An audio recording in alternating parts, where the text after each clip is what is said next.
John Self, and welcome to a special replay of Office Hours. This was originally live streamed on Wednesday, August 28th.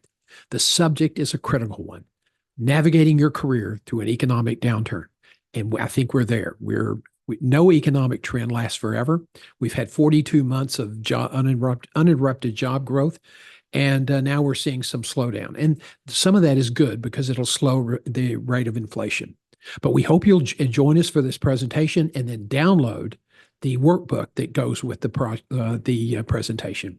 Thanks so much, and I look forward to seeing you again soon. Again, thanks for joining us. Let's get busy. This is brought to you by Guiding Your Career Academy, which is part of johngself.com and John G. Self Partners. We run an online courses. We also do customized one-on-one coaching. And this presentation today is to help you get acclimated to what's happening in the economy and what you're going to be dealing with if you want to find a better job or if you find yourself out of a job. The jobs market is softening. The white-collar recession, that situation where there are a lot more people in management and executive ranks than there are available jobs, that is exploding, and the time to hire is ballooning. So these are all serious issues, and if you're not prepared, this can be problematic for you going forward. So let's look at the market overview, the combination of factors that it's really forcing what I think is one of the most unprecedented structural changes in the job market in, over 30 years or more. So the marketplace, we've had 42 months of consecutive job growth. Now, there was a recent downward revision of more than 800,000 jobs, which suggested to many that the market had already begun to cool and that this was catching up from 4 to 6 months back. It's still been a positive job growth year, but now it's looking like that market is slowing. And as the Fed works to reduce inflation and get that under control, well, there's a corresponding reduction in activity related to spending and other things that are inflationary. And so sometimes the increase in unemployment is really good for inflation. If you're the person who's lost their job, you don't look at it that way. And you know what? I don't blame you. Now, white-collar recession is impacting the U.S. It's been really impacting the U.S. since 2012, but people didn't see it back then because it wasn't widely spread. But one thing I can tell you, it's impacting all 11 business sectors. If there are 7.2 million Americans unemployed in July, that means there's probably a minimum of 504,000 who are in management. Now, from my perspective, I've been in the healthcare business for 40 years. I've been in executive research in the U.S. and around the world for 27 years. And the structural changes that I'm seeing in today's job market are unlike anything I've seen in more than 40 years of business development, operational leadership, and global executive search and management. This is unprecedented, and you have to pay attention. Please do that for yourself and for your family. The changes in recruiting over the last 30 years, I can tell you, are pretty remarkable. When I started, technology was fax machine and then internet, then the internet, and then we had cell phones, and that was pretty much it. Well, it's changed a lot in the last 30 years. The changes we've seen evolve in the last 10 years, holy cats, they are stunning, absolutely stunning. I've never seen anything like it. Simply put, the combination of automation, AI, and innovation really pose an existential threat to the careers of hundreds of thousands of executives in the U.S. They really picked up the process of scaling back the number of management and executive jobs during the pandemic. That's not coming back. They now realize that they didn't need that many people to begin with.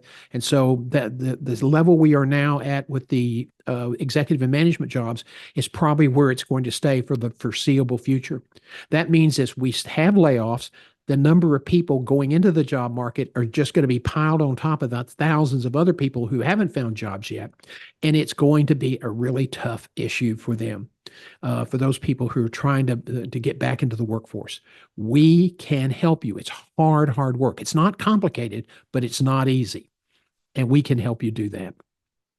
Now, one of the things I want you to think about very carefully is a lot of times when people come to me as a coach, they go, John, I've lost my job and I don't want to move. Okay. Well, where do you live? Well, I live in Tyler. What do you do? Well, I'm a vice president of hospital operations. You're going to move if you have to, if you want to work in a hospital as an operations VP. Why? Because there are two health systems here, and if you leave one, the other one is not going to hire you. Now, if you want to become an interim person and travel every other weekend and be home every other weekend, then you might be able to keep your family in Tyler. But if you're in Houston or Chicago or New York or Los Angeles, then you have a bigger geographic platform from which to find a job. It may be easy for you in those markets as long as you're willing to be flexible. But that's the key thing. You have to be flexible. You have to be open to relocation. You've got to look at career management rules that they've changed, and you must adapt to those changes. You cannot hesitate. This time, somebody the other day said, John, we've seen this before. It's all going to work out. You don't need to worry about it. This time, and I'm basing this on my experience and my years in the industry, this time, believe me, it's different. Now, what are the underlying causes of the white-collar recession? Well, one is widespread job extension. So let me use a healthcare example again. Emory University Health System in Atlanta had six or seven or eight hospitals. I think that was the number I read. And each hospital had a CEO at the helm. And in order to have better integration of the system and cut cost, it's always cut cost is the real driving motivation. They did away with the CEOs at all of the regional rural hospitals and the metropolitan hospitals. And they had a North CEO and a South CEO and then a regional CEO. And at the hospital, there were lower level chief administrative officers, essentially what a chief operating officer used to be. Well, if you're a chief executive officer, you do not want to take a step back because that can be really injurious to your career. And so you absolutely, a lot of those people left the system. That's called job extension. You're asking fewer numbers of people to do more of the work. Now, of course, we've always had corporate consolidation, and that's continuing. And the consolidation is structural. Hospitals want to merge so they can get more bargaining power. They always like to say it's going to improve quality and reduce cost. It has never in the history of the world done either of those things, but it is so they can charge more money. But usually when there is consolidation, there are also widespread layoffs. So that's another reason we're having an adjustment. The impact of AI, it's on its way, and it's going to affect certain job categories initially more than others. So if you're in the lower quartile ranks of an organization, and most of my people are not at that level, thank goodness, you're a manager or an executive. If you're a payroll clerk, if you're an accounting clerk, if you're a materials management clerk, one of those kind of administrative functions where you are feeding information and managing paper, well, the chances are within 3 to 5 years, your job is going to be greatly impacted by AI. Now, for the people at the management and executive level, the people that I work with on a regular basis, you heard about trickle down economics. You give tax cuts to the wealthy and it trickles down into the benefit to lower level people in the economy. That's not true. It never has been true, but that's something politicians like to say to justify it. But what happens in this situation, where you now have fewer numbers of people at the clerk level, at the administrative level, at the accounting level, the people doing the rote work, those people are going to go away. And so what happens is you'll need fewer supervisors, fewer managers, fewer executives. It's going to trickle up. And you have to keep an eye at that. If you're an executive and you're in the finance operations area, you want to keep an eye on what's happening to the people who report to you. The trickle up effect is more real than the trickle down economics. Trickle down economics, George H.W. Bush, who I worked for on several of his campaigns, he used to call that voodoo economics. Now, we've had this unparalleled growth. We've had unparalleled job growth, but no economic trend, no economic cycle lasts forever. It all comes to an end. And I think that's what we're on the verge of now. And that's the reason we're hosting this informational video, to help you come to grips with the fact that when it does slow down, if you are not up to date on job search skills, it's going to have a real toll on you, and you cannot afford to let that happen. And, this is not something that's just going to go away. Quite frankly, That we're not going to suddenly say, oh, we're going to hire 150 more vice presidents because we can now afford those. No, organizations now are looking at their staffing, they're looking at their expenses across the board.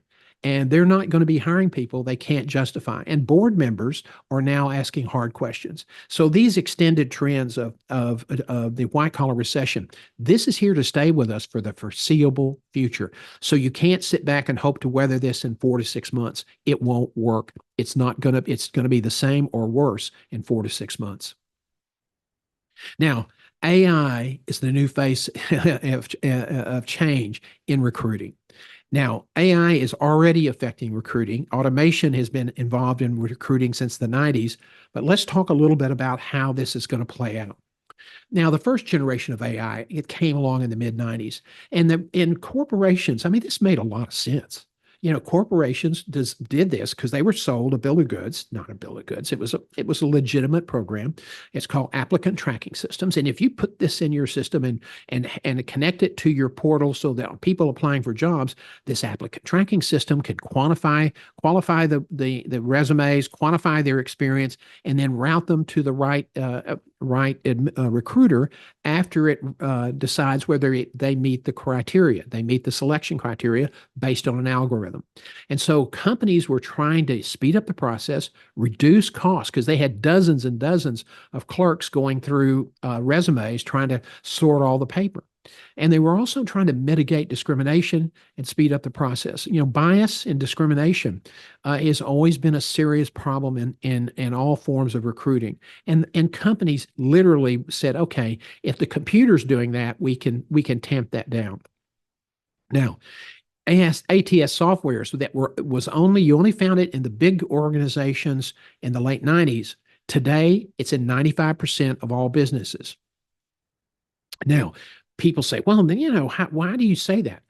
If you apply for a job with Indeed, ZipRecruiter, iHire, or any of the other job boards, that's all applicant tracking system basic software. It's been around for a while. People didn't look at it that way.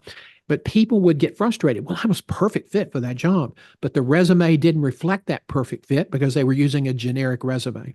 So now, all these companies are now making better use of their recruiting resources by contracting with companies like Indeed, iHire, ZipRecruiter, et cetera, to be able to scan the resumes, get more targeted resumes to interview people that actually can do the job.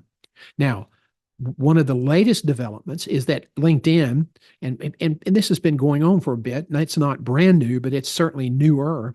LinkedIn has now high-speed scanners, and companies pay LinkedIn an arm and a leg and quarts of blood a week to find people to do basically, LinkedIn is now the sourcing recruiter.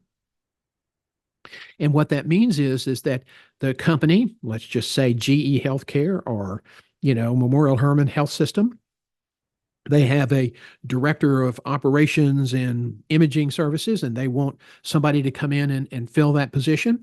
Well, they can try to put ads in the newspaper and do all that other stuff, but they can pay LinkedIn and say, look, we're really interested in people in these states with these degrees, with these certifications, with these numbers, this number of years of experience. And we want you to scan your contacts, your LinkedIn profiles, and then find us, the top 100 candidates in the United States. The LinkedIn system can do that in a couple of hours tops. And then if you have a search firm that's working for you or an in-house recruiter, LinkedIn can then send an email to one of those potential applicants and said, Roger or Betty, your name has surfaced in a search we're conducting for Memorial Hermann to find a director of operation for imaging services. And we liked your experience. If you have an interest, here's a little bit more about the job. If you have an interest, would you click the link and upload your resume? Okay. Now, the picture if there's a picture on the email, then that's either a search firm or a recruiter. So it's legit. Okay, so don't pass up this because you think it might be a scam. No, it's legitimate, especially if it's an oval picture because that's the LinkedIn format. The second thing you need to be aware of is that although they've now contacted you, the resume you submit still must be customized for the information they provided you in the letter about the job. And this is now allowing companies for not much money and at a high rate of speed to tap into passive candidates. In recruiting, there are, positive candidates. Those are candidates that hear about a job and they apply. And then the passive candidates are the people who are well qualified for a position, but they don't even know it exists. And so recruiters go to them. And that's what this basically is expanding the range of passive candidates by hundreds and doing it in probably less than a day. Now, one of the things you need to keep in mind is that if you have to rely on the applying online exclusively, the odds for you to find a job are between 150 and 250 to 1, and that's today. And those odds will go up higher. And people say, no, that's not possible. Look at how many people apply for jobs. My daughter is a extremely experienced, very senior executive with a major global firm, and she posted for I think a supervisor or manager position in her communications department, and had 200 applications within the hour, the first hour it was posted. So yeah, those odds are realistic. Now, the use of AI automation is rapidly expanding, and you need to understand it. And you can't say, well, it really doesn't affect me. You know what? We all have a tendency to hold on to the way it's always been done. And we say, yes, it's changed, but then we go do the way it's always been done. You can't do that anymore because you will not get picked up. How many people have you heard say, I've submitted 50 or 75 resumes and haven't gotten any callbacks? Then the next question is, well, are you customizing those? No, the resume writer said that she optimized it for the industry. Well, first of all, don't believe a resume writer when they say that, because it's simply not true. They may use industry words, the keywords that the computer may pick up, but unless you have the words, key phrases, and can speak specifically to the algorithm for that job description, it won't pick you. So AI tools are replacing recruiters. Now, some AI systems can handle 75% of what the recruiters now do. And I really believe this automation will be used in screening interviews and reference reports within the next 3 to 5 years. So this is a significant change.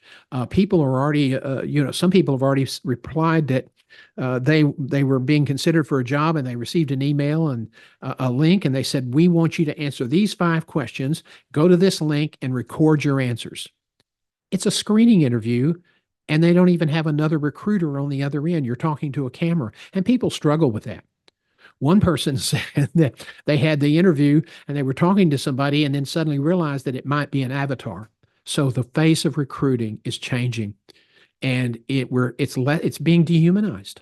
And you have to learn how to deal with this, and you have to have the understanding of the market, the understanding and the skills and the tools in order to compete effectively. Now, let's talk about some actionable strategies to elevate your career. Because you know what? This is where it's all about. This is what it's all about. So let's talk about those strategies. Keep in mind that what got you here is not going to get you there. So all those things that you knew about recruiting and career management and finding a job from the last 20 or 30 years, forget it. A lot of that is out the window now.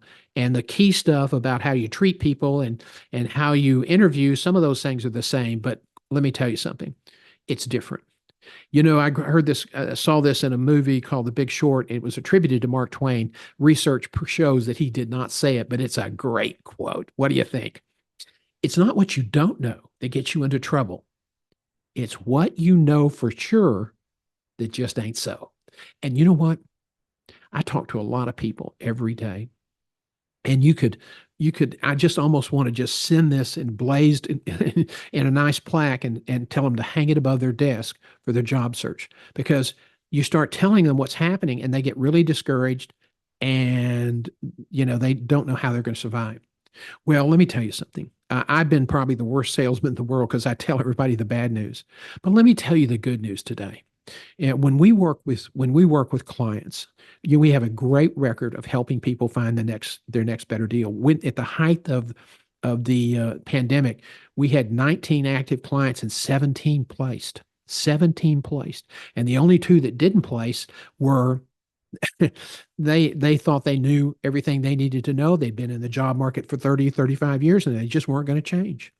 And what they are now what we call reluctantly retired. And that's painful because you never want to see that happen. I'm lucky because I get to do what I love to do. And so my passion is to be sure that I can help you continue to do what you love to do and do it in a way that you're moving up in your career, you're making more money, and you have a great work-life balance. That's what I'm all about. So let's talk about some of the key issues that you're going to have to deal with. First of all, you're going to have to customize your resume.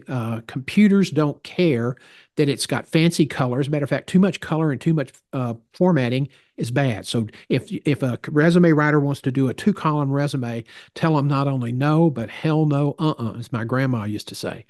No, don't do that.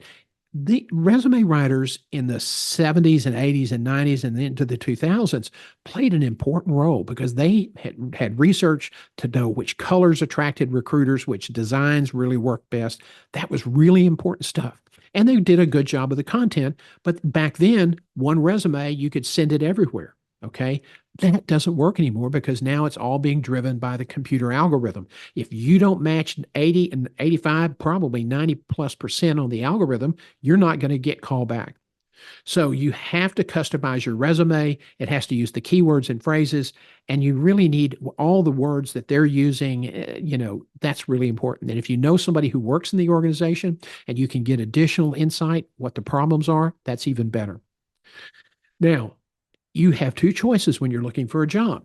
And most people have to take the first choice because they haven't done the second thing. First choice, depend on the online. You can do that 24 hours a day because that HR department's always open. You can apply online. If it doesn't ask you for a cover letter, don't send one. Don't send other stuff that they haven't requested because it can screw up the computer and you can get eliminated and you're not going to be told. Keep in mind, for every 10 resumes that are submitted by various executives and managers for a job online, only about 2 or 3 are ever seen by a human being. So you got to really be disciplined and follow the rules. If they have an explanation about typeface and what they're looking for, then do what they say.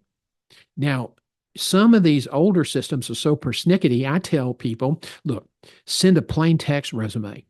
And when they call you for an interview, I mean, the computer doesn't care. As long as it can read the keywords and the phrases and see you have the experience, the computer doesn't care. And you can't, by the way, assume that the computer is going to figure out that and read between the lines because it's a code. Okay. So the computer is pretty rigid and they don't care. So you can do that and you're going to probably have a lot of rejection and it's going to be bone crushing, morale killing event. If you can avoid that, please do, because that's the most inefficient way to find a job. Networking 3.0. Everybody says, well, what's networking 3.0? Basically, this is aligning your plans, what you want to accomplish with your career, where you want to end up, what you want to make, where you want to be, the mountains, Dallas, Houston, Chicago, New York, Charlotte, you've got control of that. Where do you want to end your career? Set that goal and write it down because we know based on research that people who have written plans are more successful and more likely to meet or exceed their plans, both in terms of title and compensation, than those who just wing it and keep it up in their brain. Networking 3.0 aligns your networking strategies, the people you connect with, so that it closely mirrors where you're going next. If you have people on the West Coast and the East Coast, but your vertical is in the central United States and you don't have anybody around Chicago or Minneapolis, and that's where some of your targeted companies are, you don't have a useful network. So you have to be very strategic in your networking now. Now, the other thing you're going to need to do is you're going to have to master the art of the video. It's here to stay. At first with the pandemic, everybody was just kind of struggling with it. We're going to have some pointers in just a few minutes, but people struggled with it. And some people say, well, I'm not in TV and everybody understands it doesn't matter. Yeah, it matters because this is here to stay. It's not going away. So you absolutely have to kill it. You have to crush video. Okay. And then you have to close the deal. Okay. And people, I, I've seen so many great candidates when I was a recruiter not get picked because essentially they didn't ask for the job. They didn't say, I really want this position. So you have to close the deal. And in doing so, you have to build trust and likability. Why is that important? Because employers hire the people who are qualified, but the ones that they feel they like and trust the most. So that's probably one of the things you've got to consider when you're getting into the interview business. Now, these are the four categories. They're essential for success in career management. I'm going to leave this up for just a minute if you want to take a screenshot. And again, I'll take this time to talk about a workbook that at the end of this stream, you can go get the address. It is on my Guiding Your Career Academy page behind my website, johngself.com. There's a little ribbon on the right side of the page, and you can click and it'll take you to the portfolio page where all the courses are located. And this is a free download. It's up now. We'll be adding some more information this evening. So if you check back with us tomorrow, this video will be in place along with that downloadable document. And there's also some attachments that you can use to work with. And if you have questions, you can go to my webpage, go to the bottom of the page, click the Talk to John, tell me why you want to talk to me, and so that don't call to sell me something, because I'm here trying to help people. So I'm really busy. And I don't want to take, people have to sell things to pay bills and help, support their families. But, don't take advantage of this to sell me something. There's other ways to get to me. Leave these opportunities open for people who really have legitimate questions and need help, because that's really what I really thrive. Now, competition for executive positions, as I said earlier, is intense. Hear me out. There ain't any shortcuts anymore. If you try to take shortcuts, you will find yourself on the sideline when lesser mortals are back in the game. Okay. I can't tell you how many times I've heard senior executives in a variety of communications, oil and gas, the pharmaceutical industry going, how does that guy get jobs? I mean, he screwed up 4 or 5 times and he's got a better job and he's making more money than I am. How does that happen? Well, because that person is a hustler. And they are savvy about promoting themselves, and they don't take any shortcuts. And some people are better at getting jobs than keeping jobs. Well, if you're a talented executive, you can't just say, hey, that's enough to carry me forward, because it's not anymore. You've got to be talented as a leader and competent as a career brand manager. So when you start in your job search, the first thing you've got to do is understand your value. And that's really, really important. So how do you do this? You inventory your strengths. You take a sheet of paper on the left-hand side, you just make a list of all your strengths. Now, how many should that be? Well, most people, the average is between 15 and 20 on the first pass. So this is a multi-step process. Okay, once you get to 15 to 20, then go to the right side of the page and start writing down the proof for each one of those things that you wrote down as a strength. Okay. Now, some of the proof may be anecdotal, but the more metrics, quantifiable metrics that you have, the more confident you're going to be that is in fact a strength. Now, the second round, you're going to have to start consolidating, because at the end, you can only have 4 or 5 signature strengths. If you have more, you're not going to be focused. I can tell you, when people have done this exercise and then come in for interviews, they are the most focused people in the job interview business. Okay. So not doing this is just really a shortcut. Oh, I don't need to do that. I understand that. And then I ask them a question. What's your value proposition? What is that? What is that? What's the value proposition? I mean, I've had people ask that. Tell me about yourself. Then they start going through their resume. Hey, I got your resume. You don't have to do that. No, tell me about your strengths and what you can do for my organization. So you want to create, after you get your 4 or 5 signature strengths, you want to create what we call a value brand statement to focus your message regarding your value. When somebody says, tell us about yourself, you can give a great answer, very focused. And a lot of the value brand statements are 250, 300 words. You may not use all of that in this tell me about yourself answer, because you want to keep that answer to 60 to 90 seconds. And hey, if you say, I need help with interviewing, I do that really, really well. I've spent 10 years teaching senior executives from around the world how to do better job interviewing. Tell us about yourself is an opportunity for you to sell your value, for you to go in and take command of the relationship. And the people who start off with that a really good answer and they're not fumbling, bumbling, and stumbling into the end zone, those are the people who tend to get to the next level of the job search or are going to be in the final group to compete for the offer. So this is really important. You've got to understand your value to be focused. And it also makes a big difference on how you set up your resume. VBS equals focus, and that is noticeable for the recruiters, and it's noticeable for the interview team when you're in the organization. Now, let's talk about customize the resume. Once you understand your value brand statement, I assure you, your resume, that whole notion of spilling, it's going to spill over into your resume. Now, this is really important. You've got to customize your resume for each submission. Everybody got that? Each submission. And you've got to take the keywords and phrases from the online job summary or position overview. Use their language. And you can't just do it at the top. See the summary there? You can't just say, change the summary up and use all their keywords and phrases and say that's good enough for the day. It's not. That's called a keyword dump, and you will get kicked out. Now, let's talk about the top, okay? The first thing you want to talk about is the stack. That's my name, the address, telephone number. Those are all not valid numbers anymore.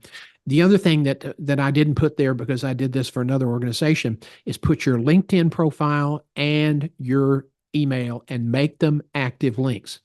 That the computer doesn't care, but if you make it through the computer screening, the applicant tracking system that some people call the applicant tossing system, if you make it through the applicant tracking system and the recruiter gets it, sometimes you'll hear me say computer for recruiter.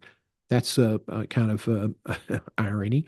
That makes it easier for the recruiter then to click that link and automatically send you an email.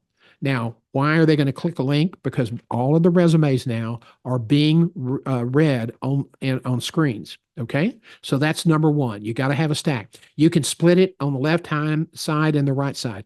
Do not put your stack in a header because the computer can't read inside the header.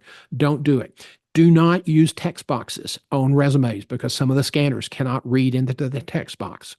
Okay, so that's number one. Number two is the summary.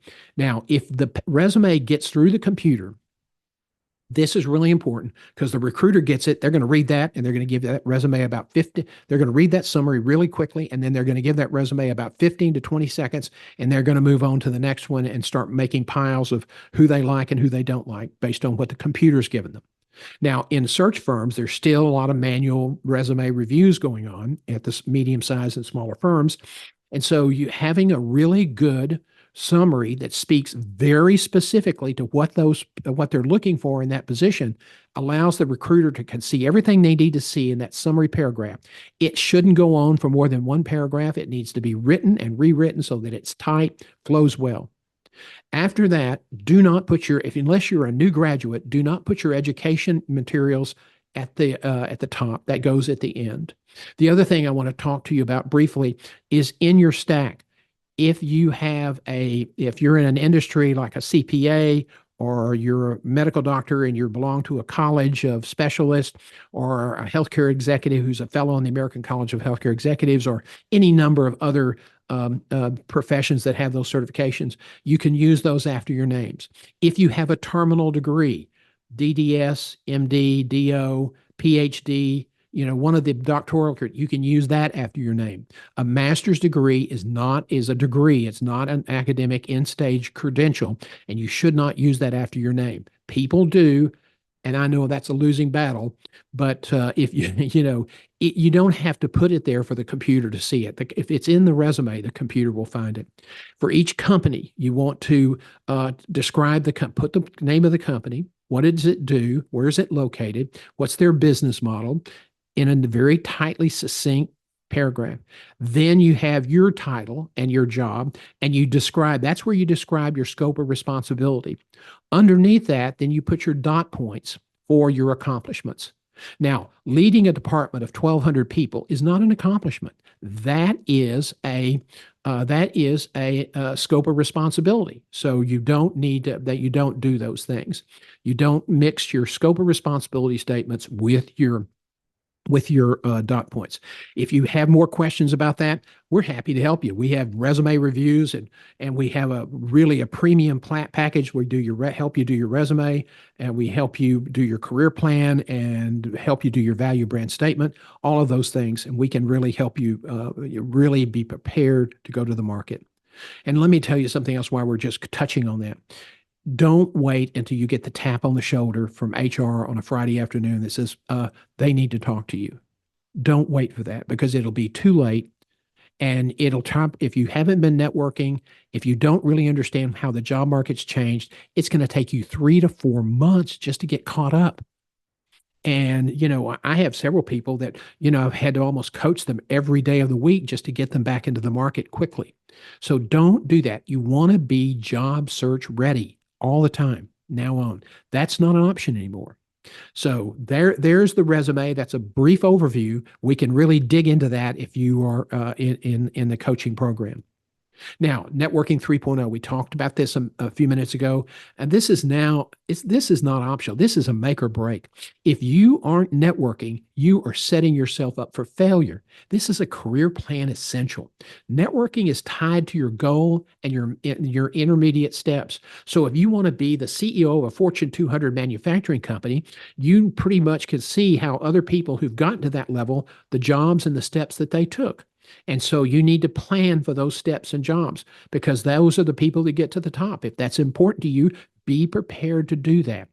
But let me tell you something. If that's the kind of career you want, you got to be sure that your spouse or partner is on board with that, because some of those people who get to that point, and it's a very fulfilling job, and a lot of them make a lot of money, but they may make 3 to 5 moves before they get to that general manager or that president CEO role. So you have to kind of figure that into your networking and your planning. Now, this is something that I think a lot of people struggle with. My market objectives are different than yours. If you're looking for a job, that's not what I'm looking to promote books and other things. And I've been on LinkedIn a lot longer than probably 95% of the people in America today. I went into LinkedIn in January of 2004. LinkedIn started in May of 2003. So I wasn't there when Reid Hoffman flipped the switch, but I was on the front door ready to knock. I have over 16,000 followers. That doesn't mean I get a lot of business, because a lot of those followers, some of them are passed on, some of them are not in the industry anymore, some of them are simply not customers for my business. So when you're making connections, you want to set a criterion. Who do I want to connect with? Why do I want to connect with that person? Do they have industry expertise? Are they well connected? And you can look at their profiles. This takes time, but you can look at your profile. The good news is, to be effective, you don't need a huge network. And don't let somebody tell you do. And don't let somebody pound their chest and try to make you feel bad because I've got 16,000 followers. Good for you. Try to keep up with that many people. Okay. Robin Dunbar, is a British anthropologist and behavioral economics guy who's on the faculty at Oxford. He came up with the Dunbar rule, and basically, in a study of primates, he figured out that the average primate, the average mammal, they can keep relationships with just a limited number of people. Now, keep in mind, you have a connection. That connection is not going to do anything to help you find a job until they get to know you, until they get to trust you. Okay? Because connections, referrals for jobs, especially the ones that aren't listed because they're really well-paying good jobs usually, those require trust and confidence. The person who makes the referral doesn't want to look like an idiot. So they're taking care of their own brand. Robin Dunbar concluded that the ideal number is between 135 and 150 people. So that's a big number. but you don't have a lot of people to spare. So you want to be very disciplined, very focused on your career plan. That's why networking 3.0 is so critical in today's environment. Now, 60 to 70% of the best jobs are not even listed. Okay, some of them are held by search firms for clients, longtime clients, but you're not going to find these by going and looking at Indeed or iHire or ZipRecruiter or even some of the other job boards. You won't even go to an organization and find it listed on the organization webpage. Why? Because some of those positions are kept off the books and they're done based on referral, and they're not filled with full bore recruiting programs. That's a lot of those positions. And so in order to get access to those, you're going to have to be connected with people who are in a position to help you. And they need to be geographically, industry, and by their job title, people that understand those issues and can help you. Now, LinkedIn, I'm probably one of their biggest critics and one of their biggest supporters. LinkedIn is a good tool, but it's not really they say it's a networking tool. It's really not. Okay, why? There's over 1 billion people on LinkedIn now. My God, I mean, it's a traffic jam, and there are too many bozos out there trying to sell you something. Okay, LinkedIn is a good tool, but it's not a networking solution. Connections don't make referrals, relationships do. What LinkedIn will do is if you say, okay, I want to be that general manager in a Fortune 250 manufacturing company or a logistics company or whatever, okay, you start trying to find people in that vertical, in those geographic areas where that company may be located, and to find people who work in that company or may support that company, people that might have connections to that company. LinkedIn shows you all of that stuff, but you got to spend the time on the profile. Now, when somebody calls you and says, "Oh, you probably need a web page, and I'm in India and I do a really good job with that," well, those are incredibly industrious people, and there are a lot of very talented people there. But you don't need to be accepting invitations from people who want to sell you something. Okay? Don't do that. We don't do a lot of aggressive selling. What we do is post content. We're very experienced at what we do. We're very successful at what we do. And so we put ourselves out there and we post content, and we let people know, hey, we understand your problem. I've done this for a lot of years. I have recruited over 9,000 people. So there are not too many people in the world that understand interviewing as well as I do. Okay. That's the way we try to market our business so that you can have confidence in us and we will stay with you until you place. Okay. Now, this isn't cheap. And it's not complicated, but it's not cheap. And it's not easy. It takes a lot of hard work. And I interview people before I take them on as clients. And if I don't think they're willing to do the work, then I'm not going to take my time and the money is nice, but it's not worth it. It's wasting your time with somebody who doesn't want to do the job, who doesn't want to commit to do the work. And people say, well, we never had to do this in the past. This is different. What got you to where you are today is not going to take you to the next step or to the end game in your career plan. Okay. LinkedIn can give you a lot of information. It is a huge, huge research tool, and it's also a global billboard that's free. Okay. So when you get involved in LinkedIn, there's some things you've got to learn how to do, and we can help you learn those things. Now, one of the biggest mistakes that people make is you say, why don't you have a network? Well, I just don't have time. I'm so busy doing my job. Okay. Let me tell you this, and please forgive me for being too pointed, but I've been doing this a lot of years and I have seen so many great, wonderful people, some people that I know and like that didn't want to do the networking. And now they prematurely retired. They were top people. They could have gone to the top of their fields and made double or triple what they were making when they finally retired. But they didn't network and they got isolated, and some people that had helped them in the past retired or passed away.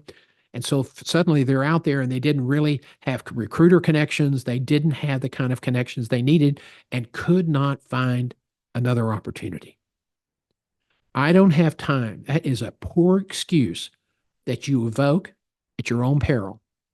This is not an option. You can make it one for yourself, but the truth is, I'm telling you, for somebody who's in the market every day and who's seeing these issues every day, this is not an option. And you can say, I don't have time, but that is at your own peril.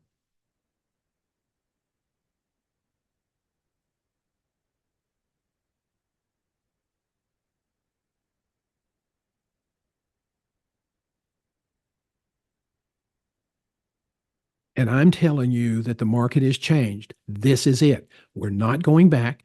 This is a key issue.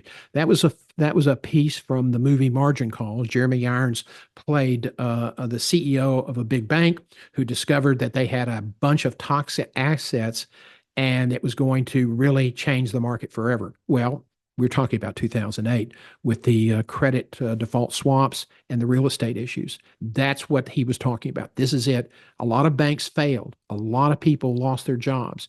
And his attitude was, I'd rather be first than to get killed. And it may cost me customers, but we'll survive.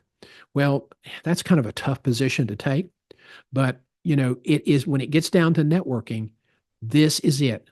And the most common excuse for networking is just not good enough anymore. Because without a network, finding your next job will be the most painful experience you can imagine. Now I want to tell you a story. And I want to be careful that I don't violate anybody's confidence. But I was a guy, really smart executive who had an incredible track record. I mean, he had just been a success at everything he touched. From the time he was 12 years old and got into business for himself until his current position. He's just a talented guy, good values, a decent human being, and he's just the kind of guy that you trust. He had been out of the job market for a while, and a lot of his network disappeared. They retired, they got out of the industry. And so he starts looking for a job when he decided with this company he was in working with investors that they weren't the kind of people that he felt comfortable with. He started looking for a job. He came to me at about the 4 to 6 month level, and we started working together. And at one point, right before Christmas, he called me and he was so upset. And he said, this has taken so much time. He was going through some personal family issues, and that was taking a lot of his money. And he was trying to be a good guy. And then he said something that just floored me. He said, I'm scared to death that I'm going to be homeless if I don't find a job pretty quick. I'm going to be homeless. I had an executive, a woman executive, who was divorced, single mom, and was scared to death she was going to lose her house. Now, this is I'd never dealt with that before as a recruiter or as a coach. And that's why I'm telling you the market has changed and it's not going to go back. And you cannot sit back and say, well, everything is going to work out all right. I don't think so. I think it will work out if you're willing to put in the work and be disciplined. And if you don't, this process is going to be a painful experience. And, I supported that guy. I stayed with him. I mean, he couldn't afford to pay me anymore. He finished his contract, but I didn't take any more funds from him because he needed all that to survive. He is now successful again. He's living in a really good place, and he and his dog have a great place to live. And it's the kind of environment that he is just absolutely flourishing. And I can't tell you how happy I am. But when he called me right before Christmas, I just was devastated. But I've been there before where I worried about not being able to pay the rent. I had a partner disagreement and I had to make a change, and I didn't think I was going to survive. And that was well into my career, and I'd been very successful. But these things can happen to you. Don't think they can't. I've always said we're 2 or 3 personal disasters away from being homeless. Now, of the 7.2 million Americans that are unemployed, let's look at the magnitude of the problem. Probably 504,000 at a minimum are from management. Okay. That translates even at the lowest level, it may be closer to 1 million. But at the lowest level, that's 40, excuse me, that's 45,000 for each of the 11 business sectors. And again, this is a conservative estimate.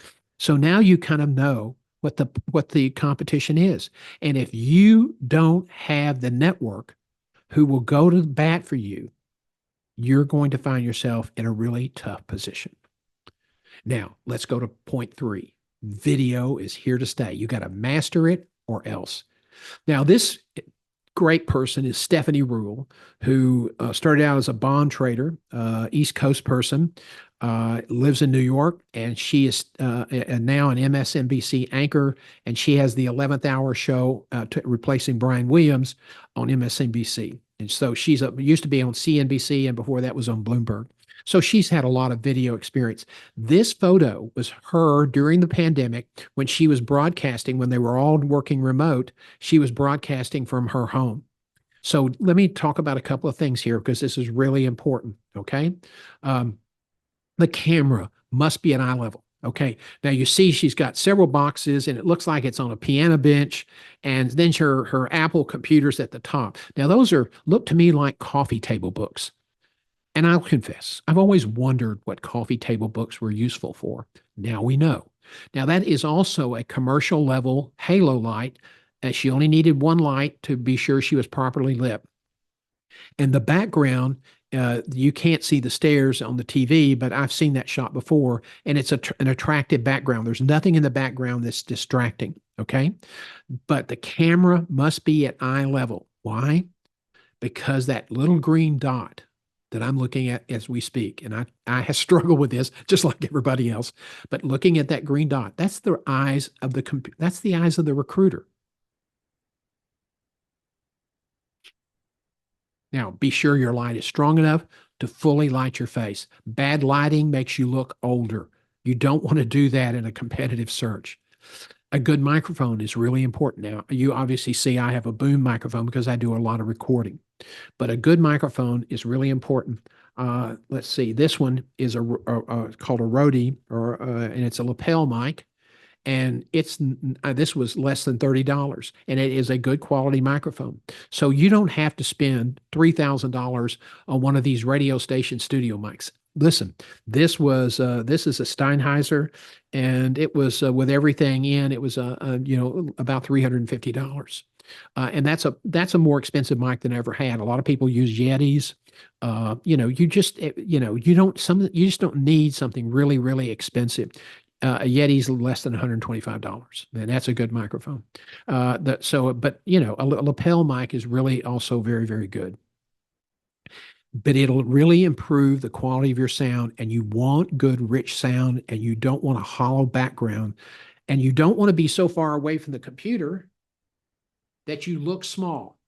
You want to be up close so that you are, that it's more intimate. Why? Because if you're being interviewed on TV by an employer, you want to foster trust and likability because those are key issues for them to make a decision. So that's really important. And four, pay attention to your background. As I just said, avoid virtual green screen features if the effect blurs you. And I apologize, the pollen count in Northeast Texas today is killing me. So my apologies. If I'm using a green screen here, the Zoom, we're using it, streaming this on Zoom. It has a really high quality virtual green screen. My studio is pretty small, so we try to do something that makes it look a little bit bigger and not stuck in a corner someplace, even though a lot of TV studios are. People go, my God, I can't believe that's where they do the news. It's too small. Well, there's a reason for that, and especially in New York, where the cost of real estate is pretty expensive. But to get back on point, if you use a streaming service like StreamYard, they don't have a very good virtual green screen, and it's not very effective. And if your hair starts blurring, or if you start getting pieces of the background in your shirt or clothes, that can be problematic. So this is green, and yet it's not. We're not having any interference. So what I'm telling you is the atmospherics, the production values count. They didn't matter at the first 4 or 5 months of the pandemic, but you're going to be on video for looking for jobs or having meetings for the rest of your career. So master this. This is really good. If you were a CEO, you couldn't be an effective CEO if you couldn't be an effective speaker, an effective communicator. Well, now you may find that more and more of your communications is going to be done on essentially TV, closed circuit TV, but TV, albeit the same.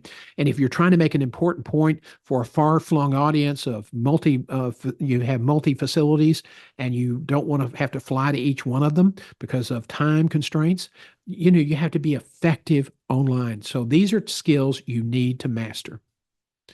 Now, you need to use a desktop or a laptop for job interviews. If you don't have one, okay. But the telephones give you just basically that vertical view, and that does not foster the kind of warmth and intimate kind of relationship we want to build online. Now, never interview in your car. Never interview with people coming in and out of the room, including pets or kids, if you can avoid it. Sometimes you can't, but pay attention to those atmospherics and be sure. I mean, do not do it in a car. I've had people try to drive and be interviewed, and I just said, look, this is not going to work. You go to my website, schedule a time. And well, I'm really busy. I said, well, I am too. And, I appreciate your effort. You don't want to look like, Instagram shorts and shorts on YouTube. Those are in that vertical format. Don't rely on that for your job interviews. Try to use a laptop and be sure that laptop is online with your eyes. Now, let's look at these 3 video examples. Now, this first one on the left, good frame. He's full. His face is up close. He's full in the video.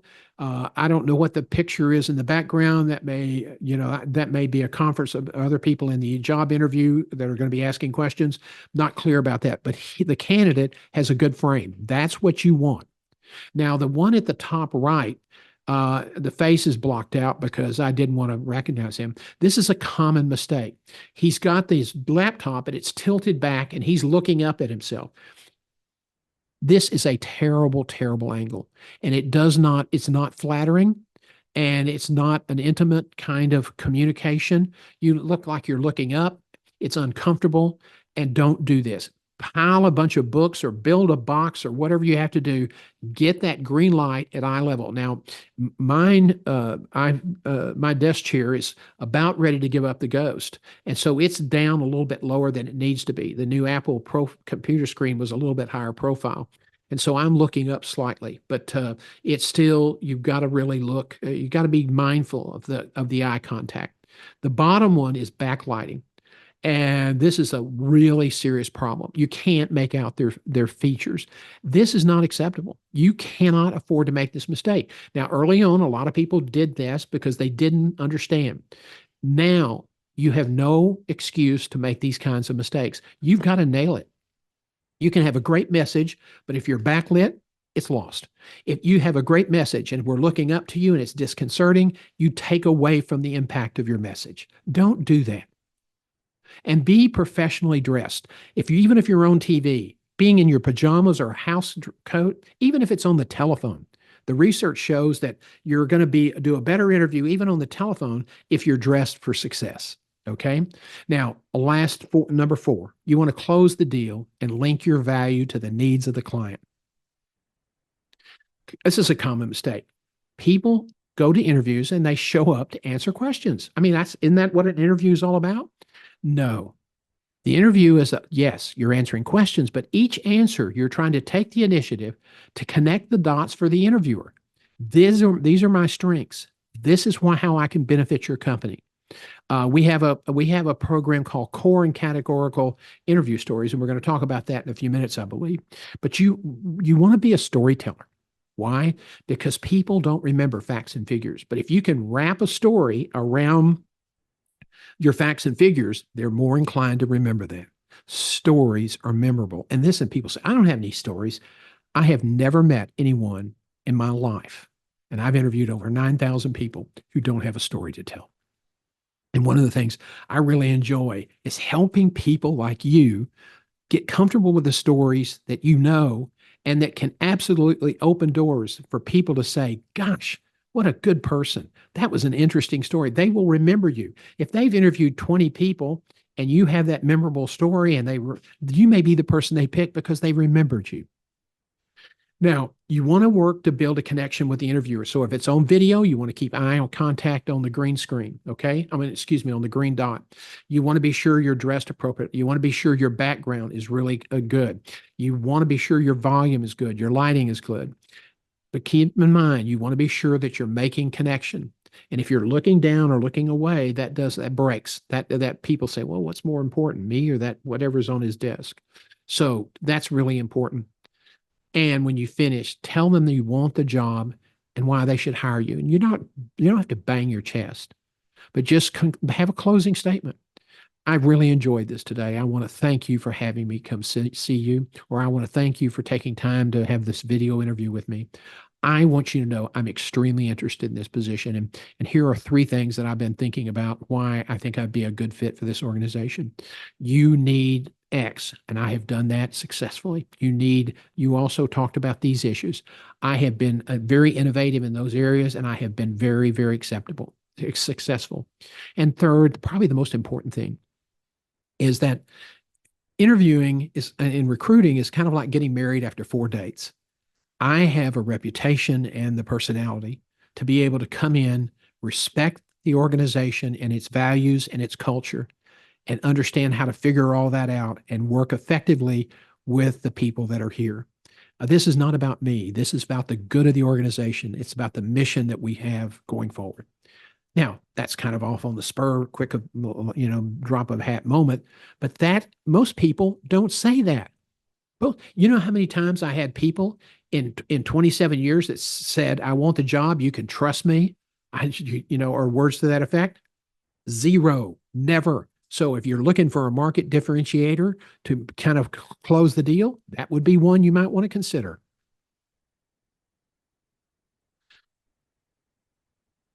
Well, we're not moving forward. I apologize. Let's see. We're kind of locked up here. Oh, there we go. Now, again, interview jobs are won or lost at the interview table. The resume's got to clear the ATS. That's first and foremost. Number 2, the telephone interview. You're not having those as much as you used to. That was the first step. But if you have a telephone interview, find out who's going to be the person doing the interview. Go to LinkedIn, print their photo, and then type it up and look at the photo and talk to the photo. Don't talk to the telephone. They say in radio that the most successful DJs back in the 60s, 70s, and 80s were those guys who could make you feel like you were just talking to them. Well, that's what you have to do on the telephone. And you have to be really well prepared and be self-aware, because if you ramble, they're not going to get all their questions asked. But if you're prepared and you're looking at that photo, that really is helpful. And then video, you got to look at the camera and look at the light. And I'm still learning. So, if you work with me as your coach, that will be something that I will drive each other crazy with. On-site interviews are no longer necessarily standard. Now, if it's a C-suite, probably so. But I've known people that were chief communications officers, chief financial officers in smaller businesses. It was all done on video. So if you do the on-site, you've got to be prepared. Even if you're doing video, you want to be sure that your dress is consistent with the dress of the company. And you can find that out from the recruiter or to the executive assistant of the person who's organizing the interviews. Don't be afraid to ask. Now, the interview, it's a complex process. And we have like 3 video sessions on this online. But let me tell you about some things. First of all, tell me about yourself. Take this from your VBS on the needs outlined in the job summary. Don't go over 60 to 90 seconds and sell your value. Okay? That's what it's all about. Don't tell them about you, sell them about who you are. Now, you're not there to answer questions, but to help them understand how you will add value to the organization. You want to wrap your information in stories, select stories that match your strengths. Now, you're going to see in the attachments that we're going to put up later tonight on our site, the core and categorical worksheet, and that allows you to break down a job. Okay. and how every job has some of the same components: HR, financial management, marketing, et cetera, et cetera. Okay. And so for every category that applies to this job, okay, you want to think about your strengths from your core strengths. You want to think about your weaknesses. Okay. People say, well, I don't want to talk about my weaknesses. Hey, don't know your weaknesses, because that will make you more confident and more self-aware. And people say, well, I just don't like talking about that. Get a grip, okay?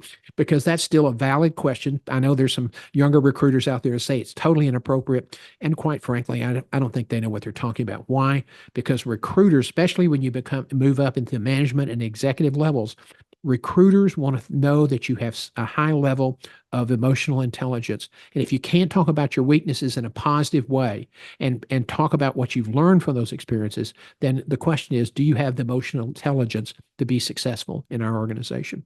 So the core and categorical, you break that down for all the categories. Then you also may have a question there. Have you ever had an oh my God mistake that you hope to God they don't ask you about? If you have one in one of those categories, write down a very tight, positive answer. Okay. Acknowledge if there was a big screw up, acknowledge it, but then pivot. Let me tell you what I learned from that. First of all, it was very embarrassing, and I took some things for granted, but I learned these lessons, and I can assure you that will never happen to me again. Okay. It's also helpful to practice with a coach and telephone and video. And recruiters and people like me who've done recruiting, we do mock interviews for our clients, and it can be very, very helpful. And what we do there is we'll listen to your answer. We'll say, okay, now consider doing this. Okay. Now you see the video, my computer screen on the right. That was one of my older computers. It's an Apple iMac. Yay, Apple. You notice that there are two cue cards placed on either side of a little thing sticking up in the middle. That was the teleprompter holder. Those cards are on either side of the camera. Now I can still see the screen, but those cards are my cheat notes. They're my cue cards. So I don't have to look down to read my notes. They're up there on the screen. And sometimes the interviewers take a break, and you can change out your cards when they do that. You can turn off your camera and change the cards. That's really, really important.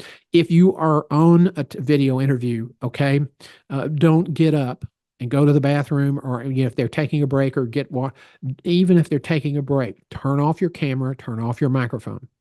I have seen some of the most amazing, god-awful mistakes made because people had no self-awareness about the fact that it's TV, and they just feel like comfortable at their home, and so they stand up and, oh hell, I'm not going to go there. But anyway, so those cards on either side of the camera light are your cue cards, and nobody can see them, and you can kind of use those as reminders to help you answer questions.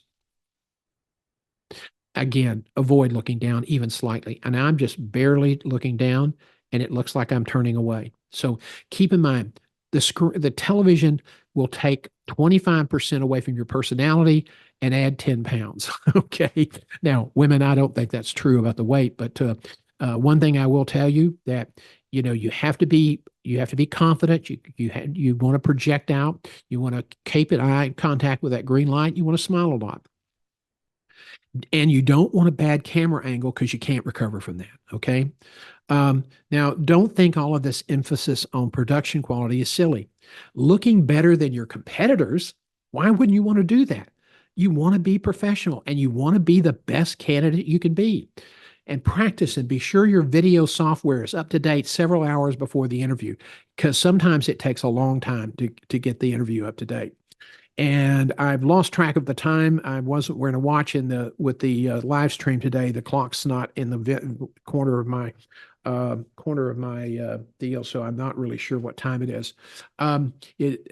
So let's wrap this up. Social media, and some people say, "Oh, no, no, no, no, no, I don't want to do social media. I don't like that." Well, let me tell you something. It has become an essential element, so you got to get over that too. You may not like it, but you don't make the rules. Okay. LinkedIn is how AI scanners find talent. If you're not visible on LinkedIn, you're going to be invisible. And as more and more of the automation takes over sourcing and screening on the front end, LinkedIn is going to play an outsized role. And so if you're not visible there, how are people going to find you? Okay. It's not going to be individuals looking for candidates anymore. It's going to be machines. Now, a significant part of brand management will be online. So you have to create content and post. And in order to do that, you need a a communications plan that's part of your career plan. And that talks about your values. What do I want to be? So, what articles do I need to post to support the position I have now and support the next position that I'm going to be going for in 2 years? What do I need to do to start laying the bricks and the sidewalk? That's really important. People say, "Gosh, that's a lot of work." Hey, when there's a lot of people looking for jobs and not as many jobs, you got to do more and do it better than everybody else. You have to learn how to create short edited videos for LinkedIn. And in the future, YouTube is going to be part of the brand management equation. Why? Because a lot of young recruiters have come up in life on YouTube watching short videos. So if you have a short introductory, very clever little video that you shoot, this is not hard. It's not rocket science. That may give you access. And why is YouTube important? Because YouTube, unlike LinkedIn, is a search engine, and it is the second largest search engine in the world. And it will, excuse me, it will become part of the branding platform. Now, you want to be sure that everything you're doing and posting ties in with your career plan and your communication strategy, your overarching goals. That's really, really important. You don't want to become invisible. Now, let's talk about the elephant that's in the room as we bring this to a close. I think we're on the final approach now, so we're going to land this airplane sooner than later. In 2024, the thousands of layoffs have already started happening. Goldman Sachs announced last week they were going to lay off another 1,500 people. I think Royal Dutch Shell is going to lay off thousands globally. That's incredible that Royal Dutch Shell is dropping their employee count. The economy is slowing, and it's going to slow globally, and it's going to slow in the United States. The U.S. rebounded economically better than most other countries, even though the recession here doesn't make people feel good about the economy, and that's understandable. You measure how well you're doing in life by what groceries cost, and that's just a fact of life. Presidents don't control grocery prices, and when they have tried to control prices in the past, it wasn't a pretty picture. So understand that the economy is slowing. There's going to be job extension. So there's going to be people who have jobs are going to be doing more of the supervisory executive leadership work. There'll be fewer of those positions. And online applications, here's what that means. Okay. More work and more rejection. Now, who thinks that's a great idea? I don't. And if you work with us, one of the things we're going to do is teach you how to avoid that. In the 50s and 60s and 70s, if you wanted to build a national professional brand, you engaged a PR firm or an agent and you invested $50, $75, $250,000. Okay. That's how you had to do it. But now, in 2003, Reid Hoffman, he flipped a switch and everything changed. The switch was LinkedIn. And this did change everything. Now, LinkedIn's not going to find you a job, but it's a great tool and a great way as an anchor to build your network. But the network is not going to be done electronically. It's still going to require that person-to-person human contact. Now, today, individuals without a lucrative PR budget can still create a national brand with a little more than a premium account on LinkedIn and a YouTube subscription and the willingness to work really hard. And you can't say, well, my performance should be enough. No, it won't be. You're going to have to be, we're not talking about selling used cars, but we are talking about you have to do a better job in promoting yourself so that you're visible. And you can't afford to take this as a strategy. This is a terrible, terrible career management strategy. Career management is not the process of finding a job. Career management is the overarching, thing that you will be doing every week, every month, every year to be sure that your career is advancing. And if you say, well, John, I don't want to advance. I've got a good job here and looks like I can stay as long as I want, then that's great. But you still have to do the things that will allow you to keep the job there where you are. And you have to hold out the fact that your company may get sold and you may not have that job anymore. So you always need to worry about career management. If you don't, in the past, You might have gotten bruised, dinged, and a little bit, and might have been out of work a little bit longer than you wanted to, and it might have been painful. This time, it could be catastrophic. Now, with the way the market's changing, the way electronics are changing, the way automation is changing, the way artificial intelligence is changing everything, you can't afford to stick your head in the sand.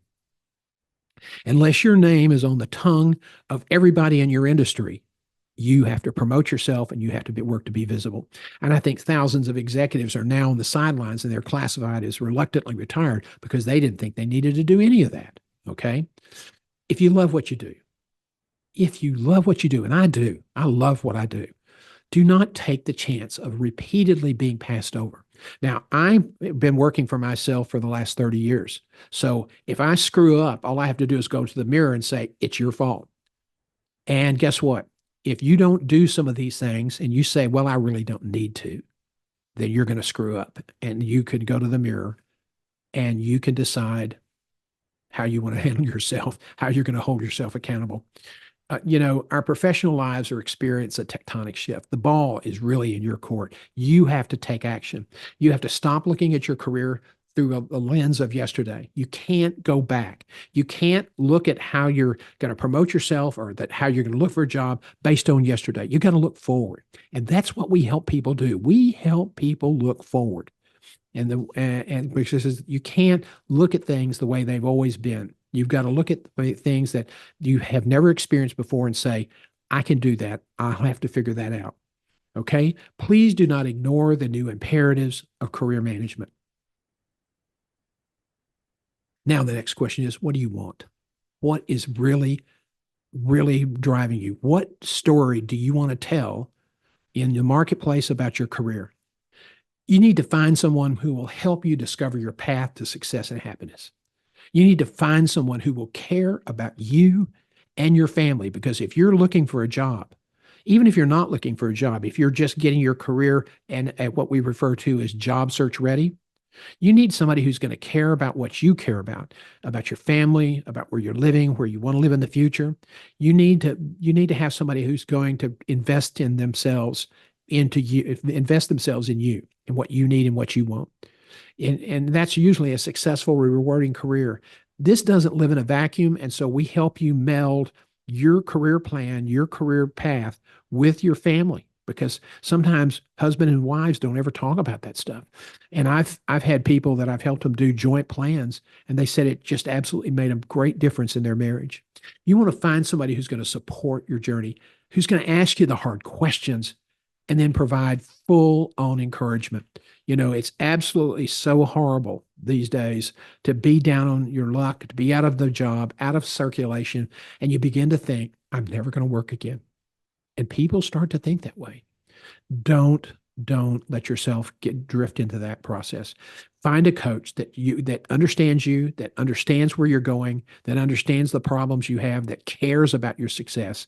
And that's the person you need to invest in the future. As I said, it's not cheap and it's not really complicated, but it's not easy. Now, if you want more information on this presentation, we invite you to go to johngself.com and click the little red button on the right side, or just go to this link directly. I think that's probably the better way to do it. So I'm going to let you take a screenshot of this presentation screen, saying this is a workbook that you can download. It's free. This book will be available for about 30 days, and then we'll be, I think Amazon may be publishing it for us. So, get it while you can, and don't have to wait till you have to pay $19 or $29 or something like that. Get it today. And if you have questions, you can go to the bottom of our page on our homepage at johngself.com and schedule some time with me. I'll be happy to answer your questions. So this has been, this is our presentation. I hope it's been helpful. It's going to be up on our YouTube page, and we'll be putting it on our page over on LinkedIn. And we hope that this has been helpful. Call me if you have questions. Keep in mind, I have done this for a long time, and there's probably not a lot that you can tell me that I haven't dealt with before. People who've had felony convictions, people who are in the midst of a nasty divorce and it's really hurt them in the community. These are all things that just come up. I mean, life happens to people. And so our approach is we understand these things. We understand what it takes to be competitive in the job market. We understand what it means and what it takes to get to the next level in your career. And it won't be by accident. It'll be because you make the commitment to invest in your career, to invest in your future, and then you find somebody who cares about your success. We hope you'll call us. We're happy to help you if we can. Thanks, everybody. We appreciate it, and we'll see you next time. Cheers.